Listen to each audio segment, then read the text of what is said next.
What's up, people? It's X and I have finally watched this movie, Mortal Kombat Reboot. And I must say, I'm greatly disappointed. This movie was terrible, and honestly, I think they should have did a better job of all the actors and actresses all together. Psych! Nah, this movie was excellent, actually. It had all the gore and all the action we all needed. We've been waiting for all these years for. And this movie finally became the answer to all those perceptions. So in warning, I'm gonna have spoilers. If you haven't watched the movie, don't go further in this review. So without further ado, let's get into this. So the story, as you can see in the screenshot right here, starts out with Mr. Hanzo Asashi, aka Scorpion. And the guy to the right, the original, Sub-Zero, Bihan. So the story starts out with Mr. Hanzo Asashi's family being murdered by Mr. Bihan. And then it pretty much begins with Hanzo trying to kick Bihan's behind. And in the end, it sets up the story when, Hanzo gets actually murdered by Bihan. And, gets sent to, well, we already know where he gets sent to. So that's where his story starts off with. Then we cut to this guy named Cole Young, the new Mortal Kombat character. Now, I remember before in my previous videos, I was saying that I didn't think that he would, wait, hold on. And so, as we get into it, Mr. New Dude named Cole Young he's a washed-up MMA fighter. And, is enjoying a nice day, he's chilling with Jackson Briggs, who's later on going to lose his arms. And except in this version, he doesn't lose his arms because of that guy. I forget his name, Ermac. Instead, well, I'm going to get to that in a second. So just chilling at a coffee shop or something. Enjoy a nice night.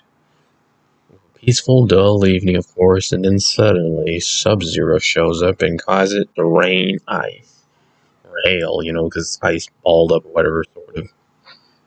So he decides to basically attack Mr. Cole Young. Jackson Briggs gives him an escape route, tells him to leave, and he'll hand himself to himself. And then while he tries to go and punch the guy, he both holds hands. I mean, they're not holding hands like that, but I mean, they're like trying to grab each other, forget it. And basically, Sub-Zero freezes Jax's arms off and then throws him to the water. And then Cole discovers that along the way, Jax told him to go meet up with Sonya Blade. We later bump into in this next scene. Then basically from there, Cole basically teams up with Sonya, and then from that point, we get introduced to Kano. We see a sculpture of Kotal Khan, but that's about the most we get from the other characters, the newer characters from Mortal Kombat games. And then we see a picture of Shao Kahn, I think that's his name, from that new movie. That's basically, not new movie. Actually, he's an older character. My bad. I got that all mixed up. So basically, we got the chance to meet up with that newer stuff that they just recently introduced to this character. We see Kano, except this time he doesn't have a metal eye. He's still kind of in his normal state, unlike in the game, however, of course. And so we also get introduced to Reptile, who's on an assassination attempt to kill Cole and Sonya and also Kano. And then they also get introduced to this well, it's not really a tournament, but they know that there's folks that's... And so, from there forward, Reptile, we introduced him. He looked more like the Lizard from the Spider-Man comics, but, this is a different design from him, of course, in this movie. Just kind of made me think of him because, well, his design was very much like that, so except he could turn invisible. And then from there, we go on to leads to some kind of temple. Ancient temple. Apparently Cole knows about it, of course, because he's Asian. And then, not only that, Kano teams up because Sonya promised him some $3 million or something. So he'll go on the ride, because that's just what kind of assassin he is, I guess. A mercenary, however you want to put it. Although I'm not sure if that's the same thing. But anyway, along the way we bump into Liu Kang in the desert. I don't know if this is the I'm not even sure which desert it is, actually, now I think about it, but they both pretty much bump into him. It leads them to that Shaolin temple that they were talking about. And then we finally get to meet Raiden. And boy, I have to admit, this was actually a nice scene for me to watch because I didn't think we would actually get the chance of that happening. But although we've never seen Kano interact with Raiden before, this is quite an interesting interaction though, because they've never had anything like this before. And so they explained that this villain, the main villain, Shang Tsung, is trying to take over other realms. And basically, in the tournament, if Earthrealm loses, however, to the outer world, that's what they call it in the movie, then they will invade Earthrealm. So they have to basically train up warriors so that we can defend them and prevent them from trying to invade Earthrealm. Then we get into some training exercises to unlock their inner mantra, whatever it is that they call it, the inner mana, I forget what they call it, some sort of like key or chakra. So that way they can basically develop their ability. Kano manages this too by getting upset and then finally can shoot laser beams. Cole hasn't gotten the chance to really work his out just yet, so he's not sure what kind of ability he must have since he has a dragon mark. And also Jax has the dragon mark as well, who also gets some robotic arms later on in this movie. And then we get introduced to Shang Tsung and all the rest of the other main antagonists of this film. Although, well, I mean, it was kind of weird seeing Natara, Melina, and Cabal. Although Cabal had the best looking mask in the movie, actually. He looked great. He looked a little bit like the Predator from the movie. But, however, I thought his execution on his character was very well done. And also, all the other characters were pretty well done as well. I was kind of skeptical of Melina, but, I mean, they didn't make his character a little bizarre. But I guess I'll just roll with that, however. So along the way, Shang Tsung makes it clear that he wants to take over Earthrealm so that he can claim it as his kingdom and rule throughout the other realms as well. And as Shang Tsung tries to invade the temple that Raiden and all the rest of the other crew is at, Raiden creates like this electrical force field so he can't just break through it. And while they get the chance to really train really good. Now, I'm to the guy in the beginning of the movie. Hanzo Hasashi also turns out that he's in some, how did Raiden call it? The Nether Realm, where it's basically the dudes in between other realms as well.